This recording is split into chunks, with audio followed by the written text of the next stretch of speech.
don't know if I have either, honestly. Are you guys looking for the engine?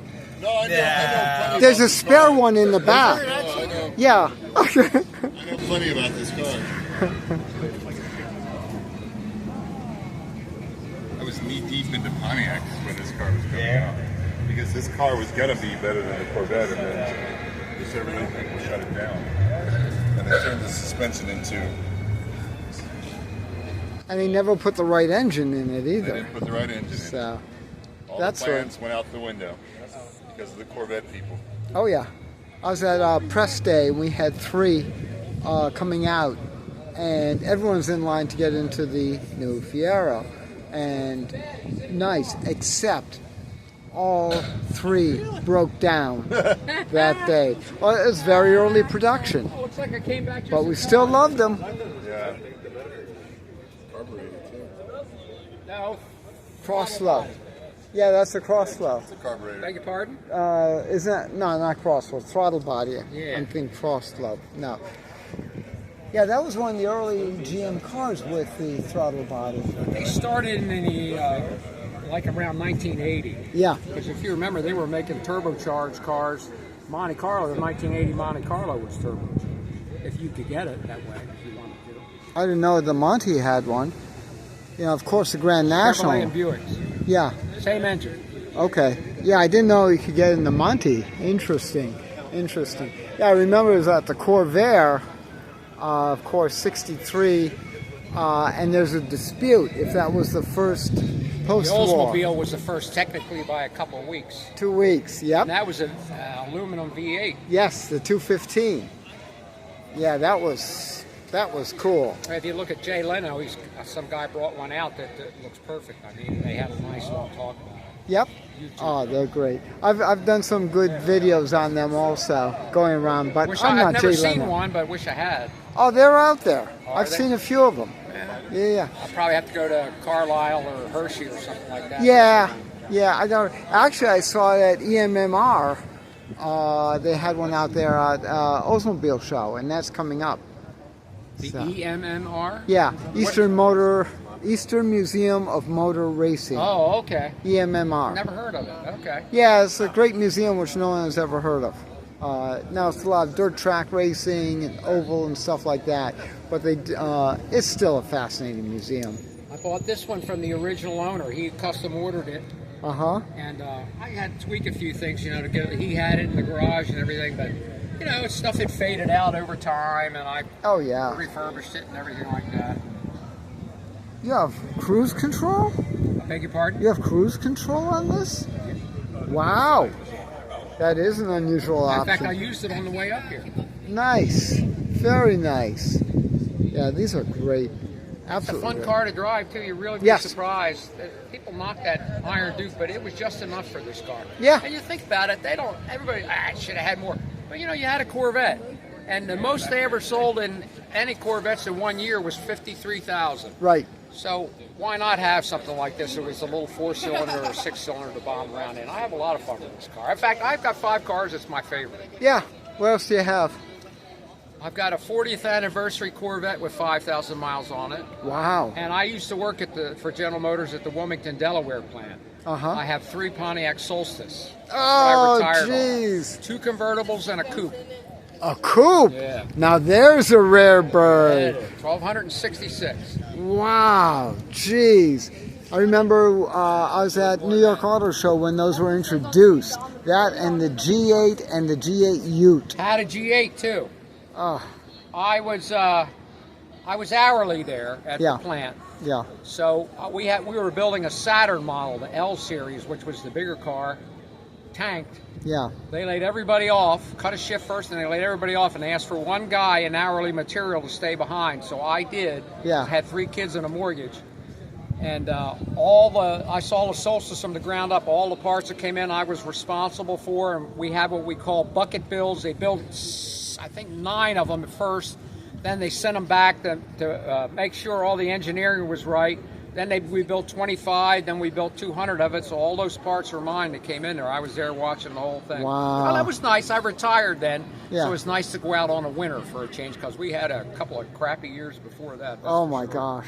Again, Late 90s, we Yeah. were building the Chevrolet Malibu at the Wilmington, Delaware General Motors plant.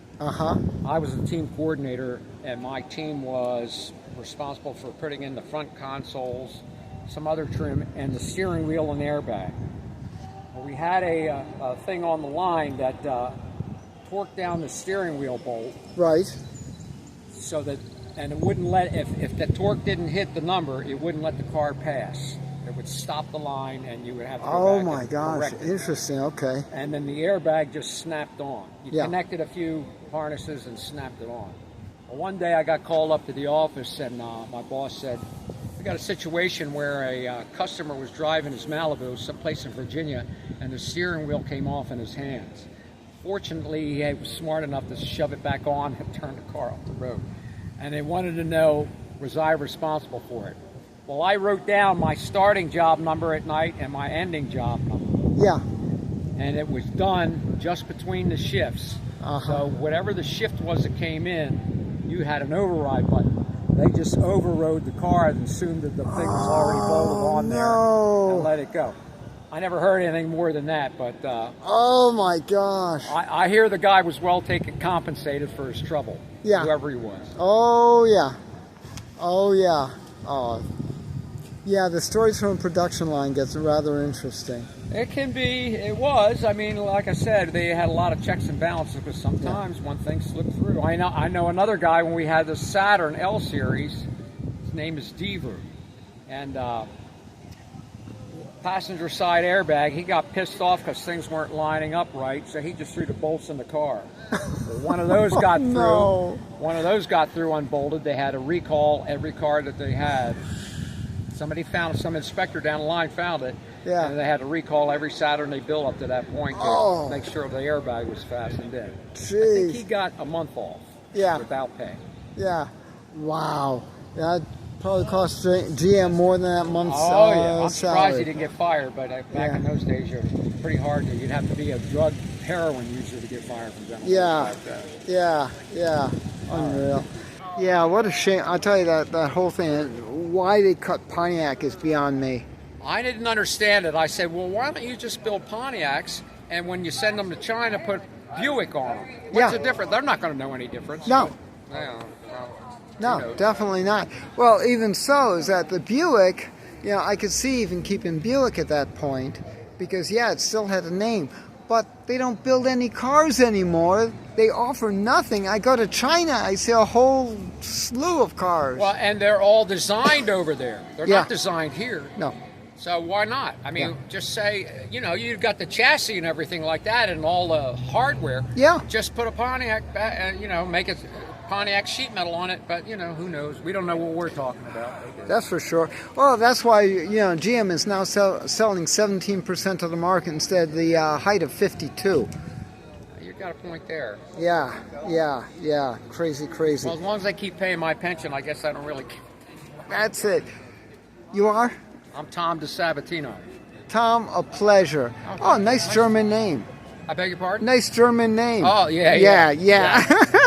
Deutsches soldier, whatever. I don't know what that. Sure. Well, that's why you like the Fiero. You could really. Actually, I had a new one in '84. It was the first car I bought my ex-wife. It was her first new car. Oh, nice. Waited 4 months to get it. Wow. I know, there was quite a list to get them. This one had a sunroof and it was leaking, so they put a hold on them. They wouldn't ship them out until they figured it out. Yeah. Were they ASC sunroofs? No, they were made at the plant. Okay. It's just a different panel. Yeah. It's just a different panel with a hole in it. Gotcha.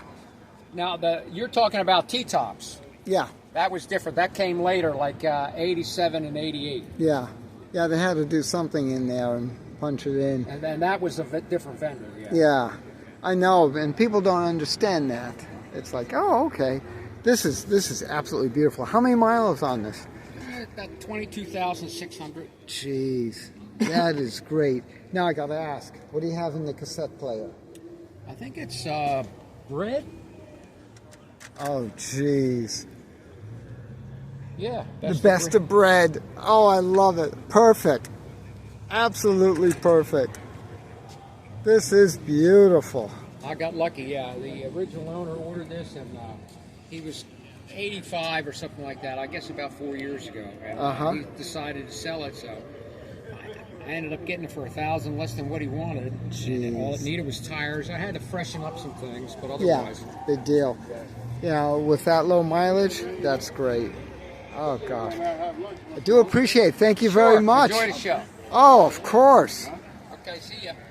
This is Pam from NortheastWheelsEvents.com at the 2025 Chester County Classic Car Club Show. For more cool events like this and to support your local car show calendar, go to NortheastWheelsEvents.com or SoutheastWheelsEvents.com, UKWheelsEvents.com, and while you're there, post and promote your events. I'll see you at the shows. Oh, look at that. The electric windows and everything. Air conditioning. Yay.